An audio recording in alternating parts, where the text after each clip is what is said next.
Bismillah ar-Rahman ar-Rahim. Welcome back, my dear students in grade 5. Today we will learn new concept about circulatory system, and we have to learn blood circulation. Blood circulation يعني الدورة الدموية. And how can blood flow inside the body? How can blood flow inside the body? But before studying blood circulation, we have to learn and we have to know structure of heart or anatomy of heart. Structure of heart يعني تشريح أو تركيب القلب من جوه. يا ترى قلبك ده عبارة عن إيه أو بيتكون من إيه؟ لأن حضرتك لو ما فهمتش أو ما كنتش فاهم أو على دراية تامة بالstructure of heart, you cannot imagine how blood circulation works. So we have directly go to learn structure of heart. Firstly, heart. What is heart? Heart is a muscular pump. Heart is a muscular pump.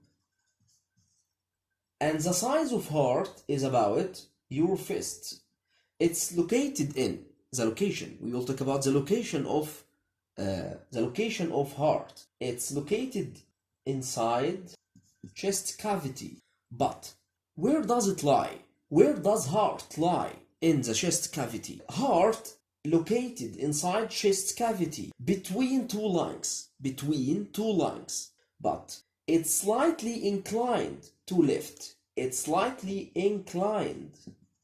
This is what you have to know about heart. It's a muscular pump. The size of heart is about your fist. طبعا fist معناها قبضة اليد. Fist معناها قبضة اليد. Is about your fist. The location of heart inside your body, it's inside chest cavity. But where does it lie inside chest cavity? It located inside chest cavity inclined to left or slightly inclined to left. يعني مائل قليلا إلى اليسار. يعني إلى جهة اليسار أو اللنج اليسرى الرئة اليسرى. Now we will learn the structure of heart.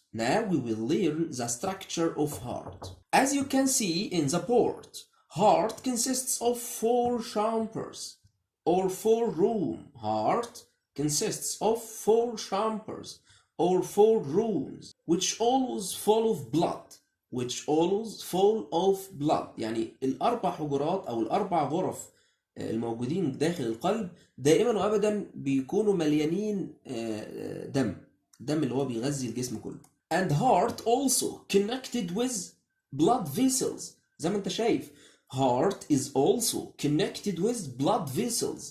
طبعا blood vessels زي ما انت درست ليها كذا نوع. يعني there are many types of blood vessels like veins, artery and blood capillaries. Heart also has 2 sides, right side and left side. The right hand side and left hand side. So we can write now heart consists of 2 sides. Each side contains 4 rooms or 4 chambers. And there is a muscular wall separating the 2 sides. So I can ask you now, what is the function of wall? Excellent. It separates between the both side of heart and prevent mixing blood in each side. طبعا دي وظيفة الوول. separate يعني تفصل. separate يعني تفصل بين separate the 2 sides of heart. And there is a wall. ايه الفانكشن بتاعت الوول دي؟ وظيفتها ايه؟ separate between both sides of heart. تفصل ما بين جانبي الهارت زي ما انت شايف. left side of heart and right hand side of heart. And heart also consists of 4 chambers or 4 rooms. The top chamber is called atrium. Or right atrium. This is right atrium. And right ventricle. Right atrium and right ventricle. And in the other side of heart, the left side, there is also left atrium and left ventricle. and there is a valve ودي خطيرة جدا عايزك تركز جدا معايا and there is a valve which separate between اكتبها الأول بعد الاتريوم عندي ventricle طبعا الاتريوم والفنتركل موجودين في الليفت سايد and the right side. طيب there is a valve يعني صمام أو سدادة between the right atrium and right ventricle and separate between left atrium and left ventricle. يعني وظيفة الفالف دي الخلاصة بتاعتها دي هي دي الفالف يا جماعة هي دي الفالف بنوصل لها بالرمز فيه كده فالف وهنا كمان في فالف. ايه وظيفة الفالف دي؟ يجي يقول لك what is the function of the valve اقول والله بتعمل separate يعني تفصل separate between each atrium and ventricle in heart and prevent returning back of blood. يعني انت لو واخد بالك من الاسهم البلاد بيخش زي ما هناخد بقى في البلاد سيركيليشن بيدخل من المنطقه دي اللي هنعرفها كمان شويه ويطلع كده لكن خلي بالك لو ما فيش الفالف دي البلاد can go inside left atrium and go to left ventricle and it may be return back. طبعا ده خطير جدا ده غلط. يبقى الفانكشن او الفائده او الامبورتنس اوف فالف ودي بتيجي كتير في الامتحانات importance of valve is it's separate between atrium and ventricle in the both side of heart. And now we will talk about blood vessels inside heart and inside body. Blood vessels help blood to flow inside our bodies through a network. خلي بالك هي عبارة عن شبكة. انت لو تاخد بالك انا لما باجي اشرح الكلام ده بقول شايفين يا جماعة الخراطيم اللي خارجة من القلب دي هي الخراطيم اللي خارجة من القلب دي من كل مكان اسمها blood vessels على اختلاف طبعا انواعها واختلاف وظائفها لكن لازم تبقى فاهمهم كويس جدا ان كل المخارج الخارجه من القلب دي كل دي اسمها blood vessels. يبقى انا ممكن الخصها اقول عليها ان هي network of blood vessels help blood to flow inside heart and body بتساعد الدم ان هو يتدفق من والى القلب. And there are 3 types of blood vessels. ايه هم 3 types of blood vessels زي ما قلت لك هم عباره عن الفينز والارتريز والكابيلاريز veins, arteries, capillaries. And each type has a special function. Each type يعني كل نوع has a special function. له وظيفة محددة وظيفة خاصة.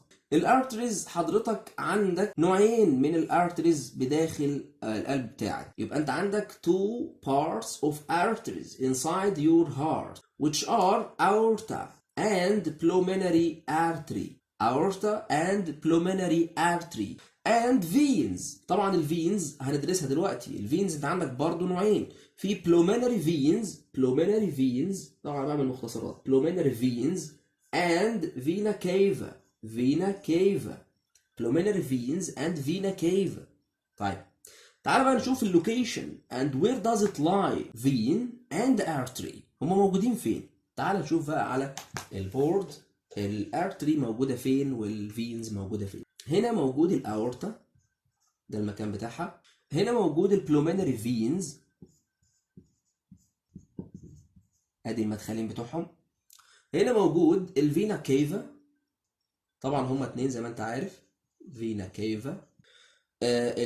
الموجوده تحت قدامك دي اللي هي carry blood from the bottom of body اسمها inferior vena cava واللي carry blood from the top of body اسمها superior vena cava. اسمها ايه؟ superior vena cava. ده كده اللوكيشن of veins and arteries. يبقى انا عندي aorta pulmonary veins superior vena cava and inferior vena cava. جميل كده يا شباب؟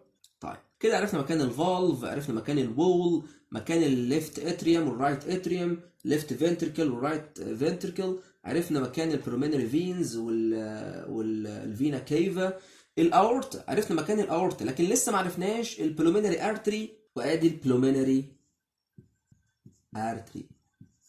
بعد ما كتبنا الفالف خدنا بعديها البلومينري ارتري والبلومينري فينز والفينا كيفا We are finished the structure or anatomy of heart. لو في اي مشكله عندك في الستراكشر، في تركيب القلب نفسه، قبل ما نشرح البلاد سيركيليشن، الدم بيمشي بقى ازاي جوه القلب ومن الجسم للقلب ومن القلب للجسم، يا ريت تبلغني فورا عشان ان شاء الله هندخل على طول على البلاد سيركيليشن في المقطع القادم.